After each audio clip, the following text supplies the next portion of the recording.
Partons nous changer les idées dans ce lieu d'expérimentation accessible et dédié au plus grand nombre. Retrouvons Thibaut Risman à Sophia Antipolis où il se passe visiblement beaucoup de choses. Et oui, bonjour Florine, bonjour à tous, bienvenue ici à Valbonne, au siège de l'espace Terra Numérica. C'est un vrai, dans le cadre de la Semaine de la Science, un vrai mini palais de la découverte que l'on connaît à Paris, mais ici donc réuni à Sophia Antipolis, en fait avec des ateliers et des expositions partout pour mieux comprendre et mieux appréhender la science. Mais pour comprendre tout ça, j'ai besoin quand même d'un guide et d'un fil rouge. C'est Dorian qui est là. Bonjour Dorian. Bonjour. Vous êtes animateur ici pour Terra Numérica et vous coordonnez un petit peu cette fête de la science.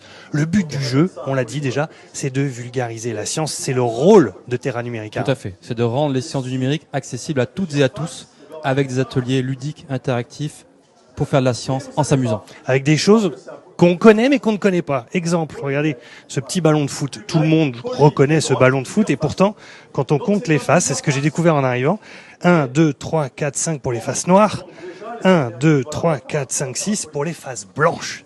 C'est-à-dire que c'est un truc totalement scientifique, ça. C'est Tout à fait. Un polyèdre, c'est ça? Un polyèdre, exactement. Vous le saviez, ça, que c'était des faces différentes ou pas? Oui. Vous le saviez. Ah bah, il y a que moi qui... Et des ateliers comme ça, il y en a absolument partout. Vous venez avec la caméra, regardez, il faut se faufiler dans les coulisses de Terra Numérica. On peut jouer aux échecs ici, les échecs intelligents, où l'ordinateur dit ce qu'il faut jouer, en fait, c'est ça? Exactement. On essaie de comprendre les algorithmes derrière les échecs. Et ici, eh bien, on a de l'informatique. Comment vous m'avez dit? L'informatique débranchée. L'informatique débranchée. L'informatique sans ordinateur. Et puis ici, l'équivalent d'un ordinateur qui joue aux puissance 4, sauf que là, c'est l'ordinateur qui joue et qui met les pions. C'est vraiment du concret de l'ordinateur, mais en vrai. Exactement. Donc Eric a conçu un prototype avec un puissance 4 du commerce pour expliquer les sciences du numérique, l'informatique, les algorithmes derrière le puissance 4. Alors, maintenant je vous propose, parce que ici on est bien à Terra Numérica, vous l'avez compris, mais du côté de l'abbaye du Toronnet dans le Var, il s'en passe aussi des choses. Regardez ces belles images de cette abbaye au cœur de cette forêt de chênes verts. Elle est unique, pourquoi? Parce que là-bas, eh bien, le son s'y propage d'une manière vraiment, vraiment tout à fait particulière.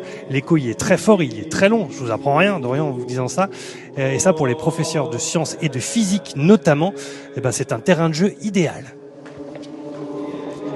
Pour comprendre la science, le mieux, c'est d'essayer de la vivre. Ici, dans l'abbaye du Toronnet, c'est une classe, en fait, qui s'est déplacée pour essayer de mieux comprendre comment le son se propage dans l'abbaye. Aujourd'hui, on va étudier la physique du son, d'accord? Donc j'ai une question toute simple pour commencer. Est-ce que vous savez ce que c'est qu'un son? Le son, c'est une onde. L'abbaye du Toronnet est donc à l'initiative de ce cours de physique grandeur nature.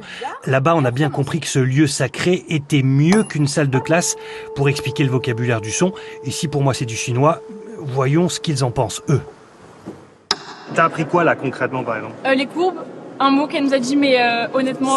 Sinusoïdal, quelque chose comme ça. ouais. On a appris des choses, la périodicité qui se répète, etc. Et c'est des cours après qu'on reverra en physique-chimie de ce que j'ai compris. Parabole, hyperbole, le calcul de millisecondes de secondes, tout ça. On vient d'apprendre. Donc c'est quand même c'est utile de venir ici pour apprendre des choses. Vous avez appris des choses. Oui. Eh ben bravo.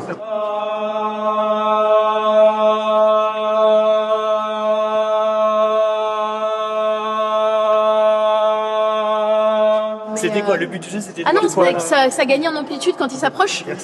Oui, tout à fait. Et le fait d'être en pleine semaine de la science, justement, c'est amener la science, c'est vulgariser la science. Oui. On est dans l'endroit idéal pour ça. Ça sort un peu de la classe et du livre de physique classique, quoi. Oui, et puis ce qui est génial ici, c'est que, moi je pense que jamais il se serait dit on va aller faire de la science dans une abbaye.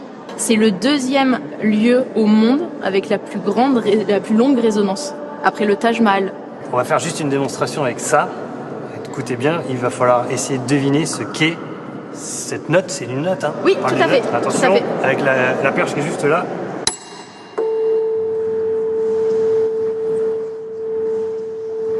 Et la réponse, Dorian?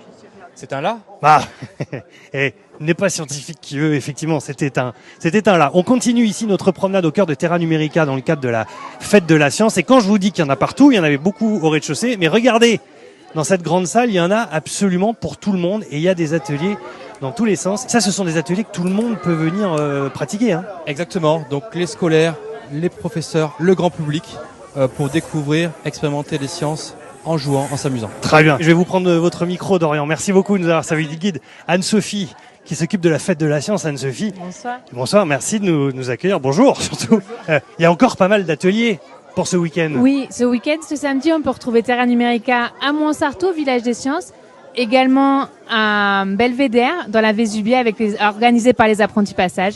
Et aussi ce samedi et dimanche sur la colline du Château à Nice. Il y a encore une conférence organisée sur les échantillons qui reviennent d'un astéroïde avec Patrick Michel et Guy Libourel de l'Observatoire de la Côte d'Azur à Cannes dimanche, demain. Et le week-end prochain, on finit avec le village des sciences d'Antibes, j'en ai pas. On a tous des yeux d'enfant quand on est là. Hein. C'est ça, c'est exactement fait pour ça la fête de la science. C'est un grand moment de partage des sciences. On espère qu'on vous a donné envie, Florine, de venir découvrir ces dernières heures de la fête de la science. Voilà, c'est tout pour nous ici à Terra Numérica. Bonne journée. Au revoir. Merci Thibaut, je vais y penser.